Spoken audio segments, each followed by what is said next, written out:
તો જો જડત્વની ચાક માત્રા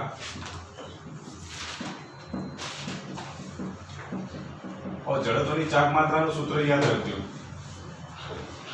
જો n કણોનું તંત્ર હોય ને તો જડત્વની ચાક માત્રા I બરાબર શું લખાય m1 r1 સ્ક્વેર વત્તા m2 r2 સ્ક્વેર વત્તા ડેશ ડેશ ડેશ વત્તા mn rn square. m1 m2 up to mn એ કણોના દળ છે।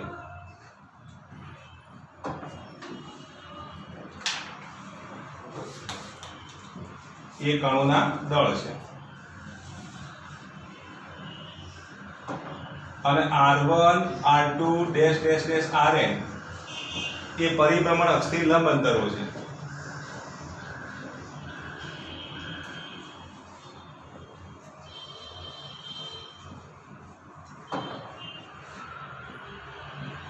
તો જડત્વની ચાક માત્રાનું સૂત્ર તમે આ રીતે લખી શકો।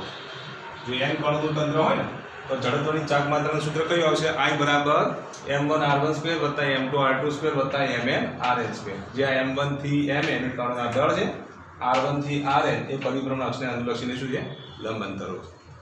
ટૂંકમાં જો લખો તો જડત્વની ચાક માત્રાનું સૂત્ર આ રીતે આવશે I બરાબર સિગ્મા I બરાબર 1 થી n અહીંયા આપણે શું લખીશું mi ri સ્ક્વેર। તો જડત્વની ચાક માત્રાનું આ સૂત્ર બીજું છે। બીજું આપણે સવારના જે વિડીયોમાં વાત કરીએ પ્રમાણે ચક્રાવર્તન ત્રિજ્યા માટે આપણે યાદ રાખવાનું k સ્ક્વેર એટલે કે ચક્રાવર્તન ત્રિજ્યાનો વર્ગ છે। આને શું કહેવાય ચક્રાવર્તન ત્રિજ્યા। અને ચક્રાવર્તન ત્રિજ્યા k સ્ક્વેર બરાબર જો લખીએ તો r1 સ્ક્વેર વત્તા r2 સ્ક્વેર વત્તા dash dash dash up to rn square ભાગ્યા શું લખીશું n। તો ભાઈ ચક્રાવર્તન ત્રિજ્યાનું મૂલ્ય જો શોધવું હોય તો k બરાબર વર્ગમૂળમાં r1 સ્ક્વેર વત્તા r2 સ્ક્વેર વત્તા dash dash dash rn square ભાગ્યા શું લખીશું n। આ સૂત્રની મદદથી તમે ચક્રાવર્તન ત્રિજ્યા શોધી શકો। જ્યારે પદાર્થ રેખીય ગતિ કરતો હોય તો જડત્વનો ગુણધર્મ દળ ધરાવે છે, જ્યારે પદાર્થ ચાક ગતિ કરતો હોય ત્યારે જડત્વનો ગુણધર્મ એ જડત્વની ચાક માત્રા ધરાવે છે, મોમેન્ટ ઓફ ઇનર્શિયા। એને આપણે આગળ દર્શાવીશું। આ એનું સૂત્ર છે, આટલું તમારે યાદ રાખવાનું। આને અનુલક્ષીનો પ્રશ્ન આ રીતે પૂછાય તો તમને આવડવું જોઈએ। જો 100 kg પછી અહીંયા આપણે લઈએ 150 kg અથવા કામ કરે 10 kg 20 kg અને 30 kg દળના ત્રણ પદાર્થો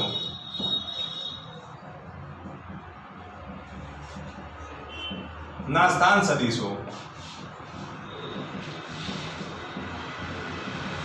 સદિશ r1 બરાબર 1 to 3 મીટર, સદિશ r2 બરાબર 1 to 1 મીટર અને સદિશ r3 બરાબર આપી દીધા 1 2 અને 4 મીટર। આવું તમને આપી દીધું છે। તો 10 kg 20 kg 30 kg દળના ત્રણ પદાર્થોના સ્થાન સદિશો તમને r1 r2 અને r3 આપી દીધા છે। પછી તમને એમ કીધું હોય કે z અક્ષને અનુલક્ષીને, કયા અક્ષને અનુલક્ષીને z અક્ષને અનુલક્ષીને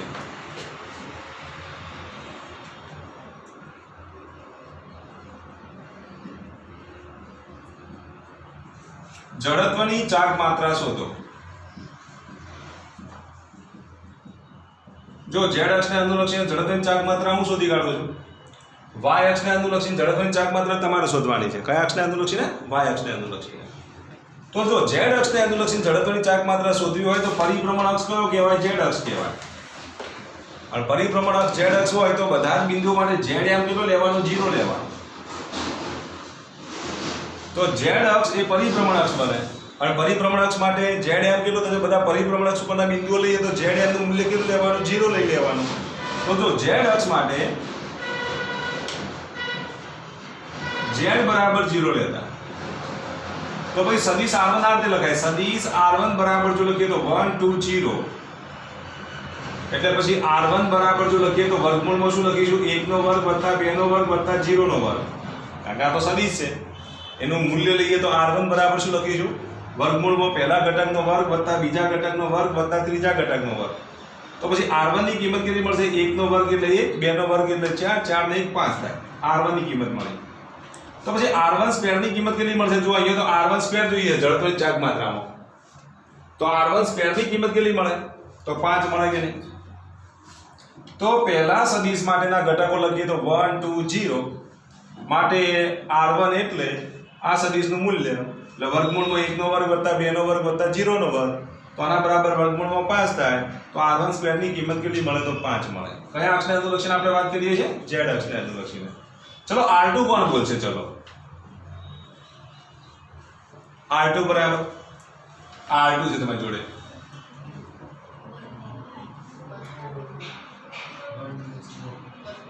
વન ટુ 0 થશે કારણ કે z એફ લેવાનો 0 લેવાનો. r2 બરાબર 0 તો અહીંયા 1 2 0 છે, અહીંયા 1 2 0 છે તો પછી r2 સ્ક્વેર ડાયરેક્ટ લખી દો કેટલા મળશે? 5. r2 સ્ક્વેર 5 મળશે. તે જ રીતે હવે આપણે વાત કરીએ r3 કેટલા મળશે બોલો? r3 ની વાત કરીએ તો સદિશ r3 બરાબર 1 2 0 થાય કે નહીં? તો r3 સ્ક્વેર ની કિંમત પણ કેટલી થશે બોલો? તો 5 થાય. તો r1 સ્ક્વેર ની કિંમત 5, r2 સ્ક્વેર ની કિંમત 5, r3 સ્ક્વેર ની કિંમત 5 મળી ગઈ આપણને. m1 ની કિંમત કેટલી છે? 10 છે. m2 ની કિંમત 20 છે. m3 ની કિંમત 30 છે. તો પછી આ સૂત્રમાં કિંમત મૂકી દઈએ તો z અક્ષને અનુલક્ષીને જડત્વની ચાક માત્રા બરાબર પહેલા એકમ પર આટલું તમે લખી દો અને z અક્ષને અનુલક્ષીને જડત્વની ચાક માત્રા શોધો. કયું સૂત્ર આવશે? I બરાબર m1 r1 સ્ક્વેર વત્તા m2 r2 સ્ક્વેર વત્તા m3 r3 સ્ક્વેર. માત્રા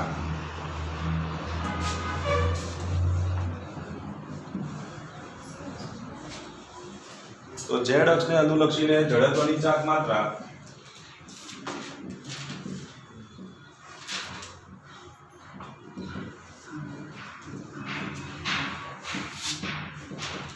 I બરાબર શું લખ્યું? ત્રણ ગણો છે તો m1 r1 સ્ક્વેર વત્તા m2 r2 સ્ક્વેર વત્તા m3 r3 સ્ક્વેર. m1 ની કિંમત આપણે મૂકી દે 10, r1 સ્ક્વેર ની કિંમત જો કેટલી? 5. અહીંયા ધ્યાન આપજો r1 સ્ક્વેર ની કિંમત તમે મૂકો પછી ફરી પાછો વર્ગ ના કરી દેતા, ડાયરેક્ટ આપણે વર્ગની કિંમત જ મૂકીએ છીએ r1 સ્ક્વેર ની. અમુક પાછા શું કરે 5 તો મૂકે પાછો વર્ગ કરી દે. આવું થવું જોઈએ નહીં. આપણે કઈ કિંમત મૂકીએ છીએ? વર્ગની કિંમત મૂકીએ છીએ. ત્યાર પછી m2 ની કિંમત કેટલી? તો 20, r2 સ્ક્વેર ની કિંમત 5, m3 ની કિંમત કેટલી? 30, r3 સ્ક્વેર ની કિંમત કેટલી? તો 5. અહીંયા કેટલા થશે? 50, અહીંયા કેટલા? તો 100, અહીંયા કેટલા? 150. આ બધાનો સરવાળો કરો તો 300. જડત્વની ચાક માત્રાનો એકમ કયો? તો kg * મીટર સ્ક્વેર. તો z અક્ષને અનુલક્ષીને જડત્વની ચાક માત્રા કેટલી મળે? 300 kg * મીટર સ્ક્વેર મળે. કેટલું મળે બોલો? 300 kg * મીટર સ્ક્વેર. ચલો ખ્યાલ આવી ગયો સુધી? આ દાખલાની આપણે વાત કરીએ. x અક્ષને અનુલક્ષીને જડત્વની ચાક માત્રા શોધો. ચલો કયા અક્ષને અનુલક્ષીને? 700. x અક્ષને અનુલક્ષીને જડત્વની ચાક માત્રા શોધો. બરાબર. હવે x અક્ષ માટે ફરી તો તમારે r1 સ્ક્વેર, r2 સ્ક્વેર અને r3 સ્ક્વેર શોધવા પડશે. ચલો x અક્ષને અનુલક્ષીને જડત્વની ચાક માત્રા શોધો. જો x અક્ષ માટેની વાત કરીએ તો x અક્ષ માટે તમે પ્રયત્ન કર્યો તો કેટલો આવે? જડત્વની ચાક માત્રા I બરાબર 830 kg મીટર સ્ક્વેર. મોટા ભાગે બધા જવાબ આવી જાય છે ને એટલો? ચલો જવાબ ના આવતો હોય બોલજો જલ્દી ફટાફટ. જેને જવાબ ના આવતો હોય એવા નથી આવતો? ખબર પડી ગઈ ને? તો x અક્ષ માટે 830 kg * મીટર સ્ક્વેર આવે. જો x અક્ષ માટે x આમ 0 લઈ લેવાનું એટલે અહીંયા 0 2 3 થશે, અહીંયા 0 2 1 થશે, અહીંયા 0 2 4 થાય. એટલે અહીંયા વર્ગમૂળમાં 2 નો વર્ગ વત્તા 4 નો વર્ગ અથવા તો ડાયરેક્ટ લખી દઉં 2 નો વર્ગ વત્તા 4 નો વર્ગ સોરી 3 નો વર્ગ એટલે 4 * 9 13. તો r1 સ્ક્વેર 13 આવે, r2 સ્ક્વેર કેટલા આવશે? 5 અને r3 સ્ક્વેર 16 * 4 20 તો 20 આવે. r3 square 20. પછી તો કિંમત મૂકી દો 10 * 13, 20 * 5 અને 30 * 20. એ બધાને તમે સાદુરૂપ આપો તો કેટલા મળશે? 830 મળે. એ રીતે તમે y અક્ષ માટે શોધી કાઢ્યું. ચલો y અક્ષ માટે કેટલો આવે બોલો? 650. તો એ જ રીતે તમે y અક્ષ માટે શોધો તો જડત્વની ચાક માત્રા 650 kg * મીટર સ્ક્વેર મળે. ખબર પડી કે ના પડી? એમાં y આમ 0 લઈ લેવાનો એટલે આ 13, આ 101, 103 અને 104. આનો વર્ગ કરો તો 1, 3 નો વર્ગ 9, 9 ને 1 10 થશે. r1 સ્ક્વેર 10 થાય બરોબર. r2 સ્ક્વેર 2 થશે, r3 સ્ક્વેર 17 થશે. અહીંયા 17 * 30 અહીંયા કેટલા થશે બોલો? 10 * 10 અને અહીંયા 20 * 2. એ બધાને તમે સાદુરૂપ આપો તો I બરાબર કેટલા મળશે? 650 kg * મીટર સ્ક્વેર મળે. ચલો ખ્યાલ આવી ગયો? હવે જોઈએ તેને આપો સવારે આપણે જે વાત કરીએ પ્રમાણે જડત્વની ચાક માત્રાનું બીજું જે સૂત્ર છે એ આ રીતનું છે.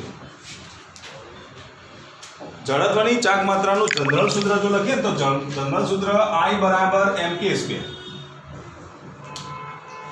I બરાબર શું લખાય mk².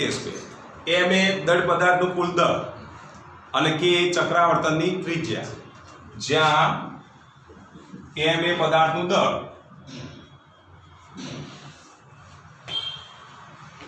અને k એ ચક્રાવર્તન ત્રિજ્યા છે.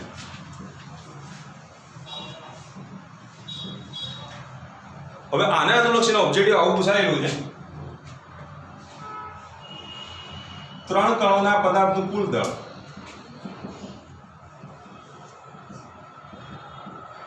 kg છે. અહીંયા તેને આપજો. 3 કણોના પદાર્થનું કુલ દળ 20 kg છે અને 3 કણોના સ્થાન સદિશો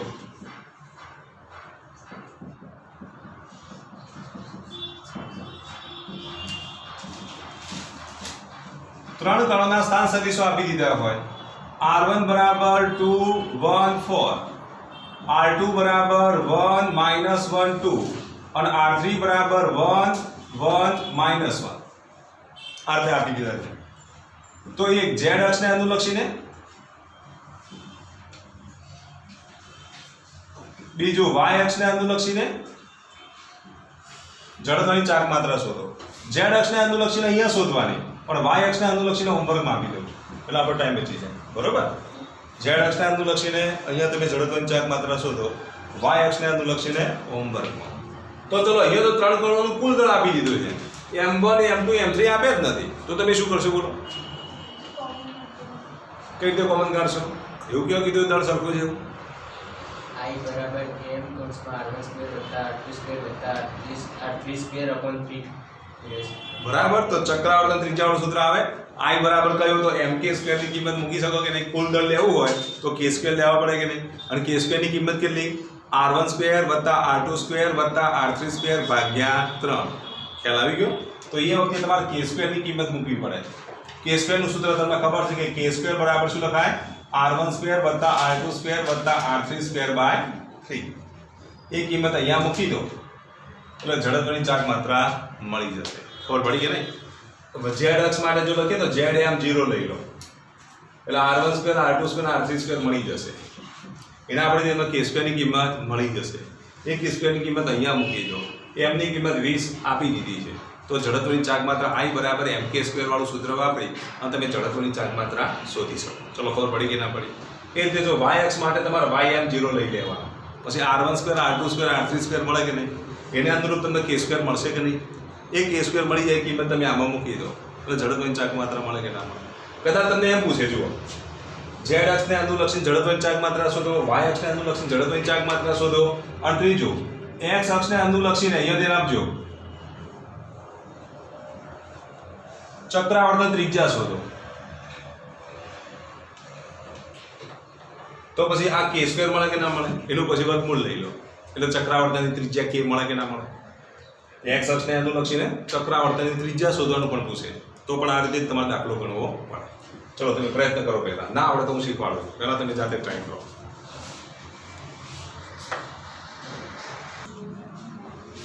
ચલો કયા અક્ષને અનુલક્ષીને કીધું? z અક્ષને અનુલક્ષીને કીધું છે ને? તો z અક્ષ માટે તમે શું લખશો?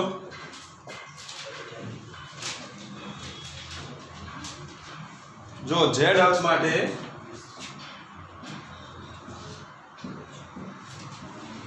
જો સદિશ r1 બરાબર શું લખાય બોલો? સદિશ r1 બરાબર 2 1 0 એટલે r1² કેટલા મળશે બોલો? 5. બરોબર? ડાયરેક્ટ લખી ચાલશે ને? r2 બરાબર કેટલા મળશે બોલો? 1 - 1 0 એટલે r2² બરાબર 2. 1 નો વર્ગ વત્તા -1 નો વર્ગ એટલે 1 જ ને? 1 + 1 એટલે 2. r3 બરાબર કેટલા બોલો? 1 1 અને 0 r3² બરાબર 2. હવે જો k² ની કિંમત કેટલી મળશે? k² બરાબર r1² + r2² + r3² / 3 એટલે 5 + 2 + 2 ભાગ્યા 3 કેટલો થાય બોલો? 9 ભાગ્યા 3 એટલે 3 થાય. k² ની કિંમત 3 મળી. જો ચક્રાવર્તન ત્રિજ્યા કીધી હોય તો k બરાબર વર્ગમૂળમાં 3 મીટર. ચક્રાવર્તન ત્રિજ્યાનો એકમ કયો આવશે? મીટર આવશે. તો આનું વર્ગમૂળ લઈ લો તો ચક્રાવર્તન ત્રિજ્યા કે z અક્ષને અનુલક્ષીને ચક્રાવર્તન ત્રિજ્યા શોધો એવું જ પૂછે તો કેટલી મળશે બોલો? √3 મળે. હવે આપણે શોધવાની જડત્વની ચાક માત્રા. જો જડત્વની ચાક માત્રા કે તો I બરાબર શું લખીશું? mk². m ની કિંમત કેટલી આપી જુઓ તો 20 kg અને k² ની કિંમત કેટલી? 3. એટલે 20 × 3 કેટલા થાય? 60 kg × મીટર². તો આમ z અક્ષને અનુલક્ષીને જડત્વની ચાક માત્રા આટલી મળે અને પૂછે કે ચક્રાવર્તન ત્રિજ્યા કેટલી? તો આ ચક્રાવર્તન ત્રિજ્યા. ચલો ખ્યાલ આવી ગયો સુધી. એ રીતે y અક્ષને અનુલક્ષીને અને x અક્ષને અનુલક્ષીને જડત્વની ચાક માત્રા શોધો. y અક્ષને અનુલક્ષીને કેટલી મળે બોલો? 270. ચલો y અક્ષને અનુલક્ષીને 270 સર y અક્ષ ને 180 આવે. જોઈ લો. y અક્ષ માટે જો y એમ 0 લઈ લો. શોધો જો જોઈએ ભૂલ હોય તો સુધારી દો જલ્દી ફટાફટ. 180 આવે તો y અક્ષ માટે અહીંયા લખી જ દઉં છું.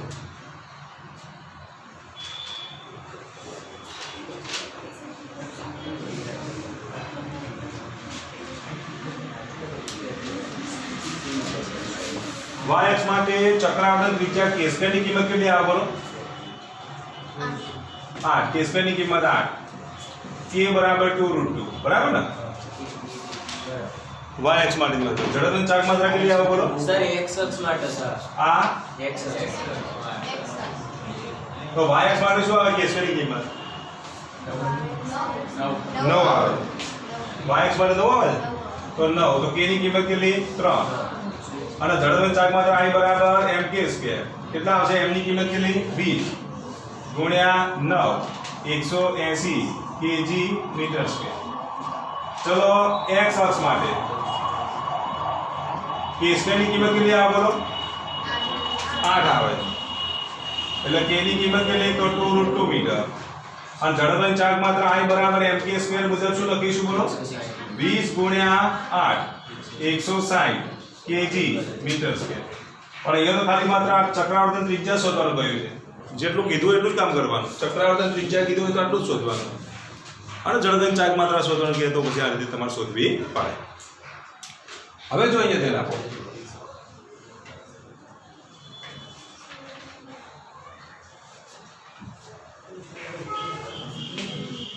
જો રિંગના સમતલને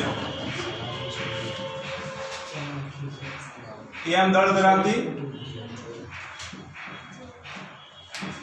અને r ત્રિજ્યા વાળી, અહીંયા ધ્યાન આપજો, m દળ વાળી અને r ત્રિજ્યા વાળી રિંગના સમતલમાંથી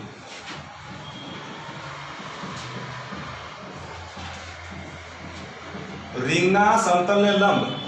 ક્યાંથી? તો રિંગના સમતલને લંબ અને દ્રવ્યમાન કેન્દ્રમાંથી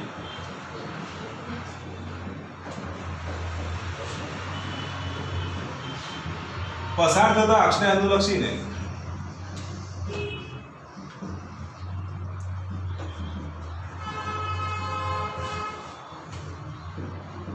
રિંગની જડત્વની ચાક માત્રાનું સૂત્ર મેળવીએ.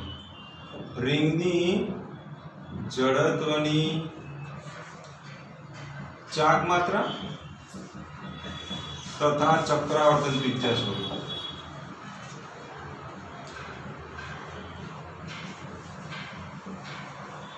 તો જો અહીંયા ધ્યાન આપો. m દળ ધરાવતી r ત્રિજ્યાવાળી રિંગના સમતલને લંબ દ્રવ્યમાન કેન્દ્રમાંથી પસાર થતા અક્ષને અનુલક્ષીને જડત્વની ચાક માત્રા અને ચક્રાવર્તન ત્રિજ્યા શોધવાની છે. જો અહીંયા ધ્યાન આપો. આવી કોઈ રિંગ આપેલી છે.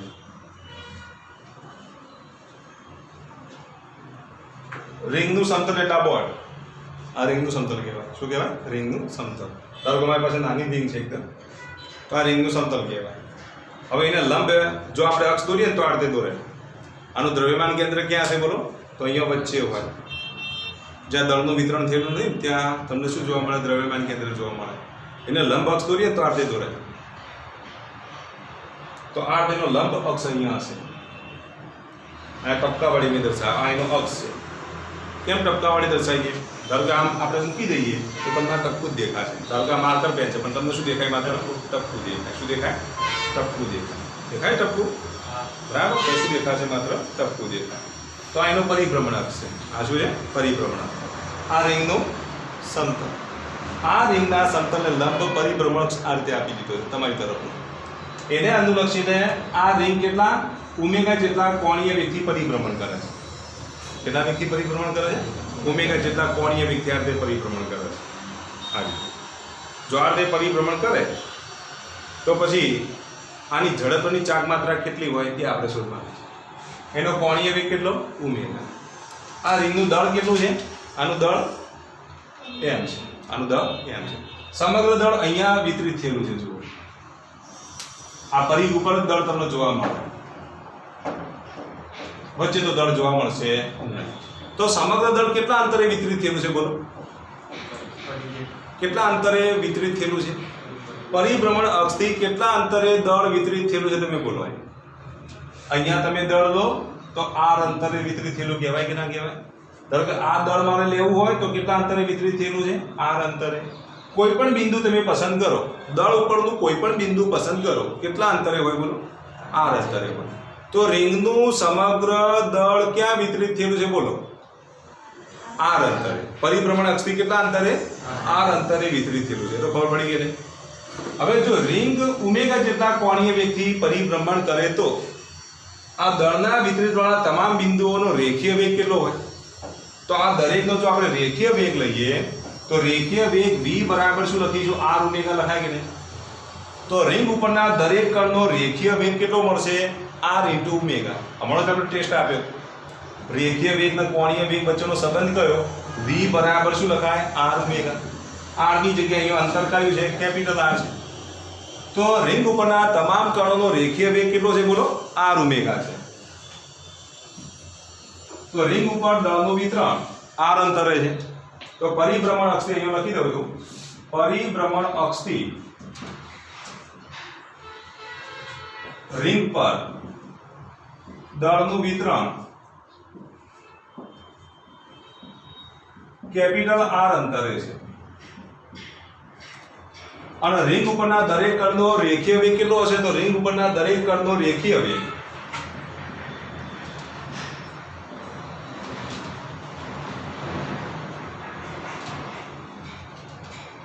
કેટલો હશે? બોલો. તો રિંગ ઉપરના દરેક કણનો રેખીય વેગ આપણે કેટલો લઈશું? v બરાબર r ઓમેગા છે. જ્યાં ઓમેગા એ રિંગનો કોણીય વેગ છે.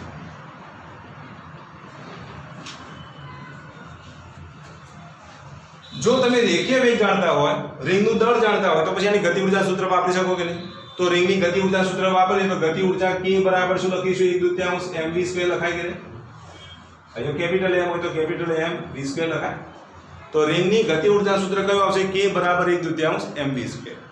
હવે જો 1/2 તો આપણે લખી દીધા, m પણ લખી દીધા, પણ v ની જગ્યાએ હું મૂકી દઉં r ઓમેગાનો સ્ક્વેર. તો પછી આના બરાબર જો લખીએ તો 1/2 m r² ઓમેગા² લખાય કે નહીં? હવે આપણે યાદ રાખવાનું, રેખીય ગતિ માટે ગતિ ઊર્જાનું સૂત્ર 1/2 mv² આવે છે. તો ચાક ગતિ માટે ગતિ ઊર્જાનું સૂત્ર 1/2 m ની જગ્યાએ શું આવશે? I ઓમેગા². તો રેખીય ગતિ માટે દળ જવાબદાર છે. જડત્વનો ગુણધર્મ કોણ ધરાવે છે? દળ ધરાવે છે. તો ચાક ગતિ માટે જડત્વનો ગુણધર્મ કોણ ધરાવે છે? જડત્વની ચાક માત્રા ધરાવે છે. રેખીય ગતિ ઊર્જા માટે અહીંયા વેગ આવે. કયો વેગ આવે? રેખીય વેગ આવે. તો ચાક ગતિ ઊર્જા માટે કયો વેગ આવશે? કોણીય વેગ આવે. તો તમે આ બંનેને સરખાવો તો v² ની સામે ઓમેગા² તો m ની સામે શું આવે? I આવે કે? તો હવે તમે વિચારો, આ ઓમેગા² તો છે, તો પછી આ mr² એ શું હશે? બોલો I હોય કે ના હોય? શું હોય? I હશે કે નહીં? એને આપણે I વડે દર્શાવી શકીએ. તો જો ચાક ગતિ ઊર્જા આપણે સમીકરણ નંબર 1 આપી દઈએ. ચાક ગતિ ઊર્જા કે r બરાબર 1/2 I ઓમેગા² સાથે સમીકરણ 1 ને સરખાવતા, ચલો સરખાવો. ચાક ગતિ ઊર્જાનું સૂત્ર કયું? તો 1/2 I ઓમેગા² છે. અહીંયા ગતિ ઊર્જા સૂત્ર કયું મળ્યું? 1/2 mr² ઓમેગા² મળ્યું. હવે તમે બંને સમીકરણોને સરખાવો તો 1/2 તો અહીંયા 1/2 છે, ઓમેગા² તો અહીંયા ઓમેગા² છે. તો પછી તમે શું લખશો? બોલો I બરાબર mr² લખાય કે નહીં? તો I બરાબર આપણે શું લખીશું? mr². તો અહીંયા શું થશે? I બરાબર mr² મળ્યા. આ I બરાબર mr² જે મળ્યો એના આપણે શું કહીશું? રિંગની જડત્વની ચાક માત્રા છે. જે રિંગની જડત્વની ચાક માત્રા છે. તો આ રીતે આપણે રિંગના જડત્વની ચાક માત્રા મળી ગઈ. હવે તમને ચક્રાવર્તન ત્રિજ્યા શોધવાનું કીધું છે. તો જડત્વની ચાક માત્રાનું બીજું સૂત્ર પણ તમને ખબર છે. I બરાબર શું લખીશું બોલો? mk² લખાય કે ન લખાય? પણ I ની જગ્યાએ હું mr² મૂકી દઉં તો mr² બરાબર શું લખીશું? mk². આ m ઉડી જશે તો k² બરાબર શું મળશે? r². તો k બરાબર શું થાય? r. તો k બરાબર r જે મળ્યા એને આપણે શું કહીશું? રિંગની ચક્રાવર્તન ત્રિજ્યા. તો રિંગની ચક્રાવર્તન ત્રિજ્યા કેટલી થાય? તો r જેટલી થાય. એની જડત્વની ચાક માત્રા કેટલી થાય? તો I બરાબર mr² થાય. કેટલી થાય? I બરાબર mr². તો આટલેથી આમ લખો. પહેલા આ રિંગ દોરો, પછી અહીંથી એટલું લખી દો.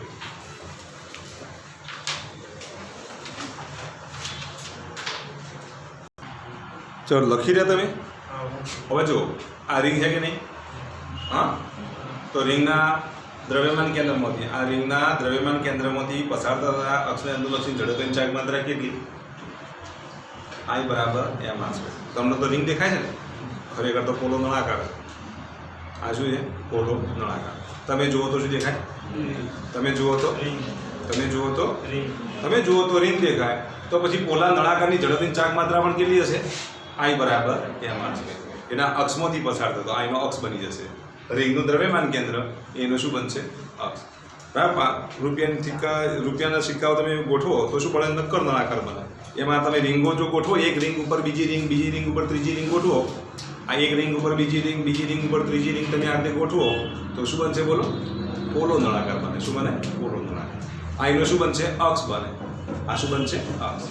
તો પછી જો m દળ ધરાવતા અને r ત્રિજ્યાવાળા પોલા નળાકારના અક્ષને અનુલક્ષીને જડત્વની ચાક માત્રા કેટલી થશે? I બરાબર mr². અને ચક્રાવર્તન ત્રિજ્યા કેટલી થાય? A બરાબર r. ચલો આવડશે તો લખી દો, નોંધ કરી. m દળ ધરાવતા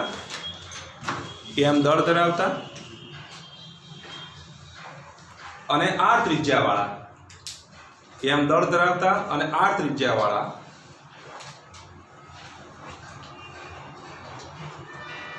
પોલા નળાકારના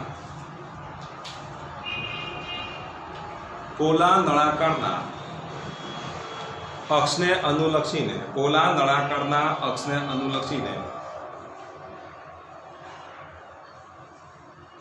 જડત્વની ચાક માત્રા I બરાબર mr² છે.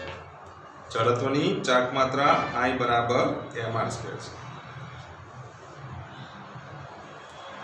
અને ચક્રાવર્તન ત્રિજ્યા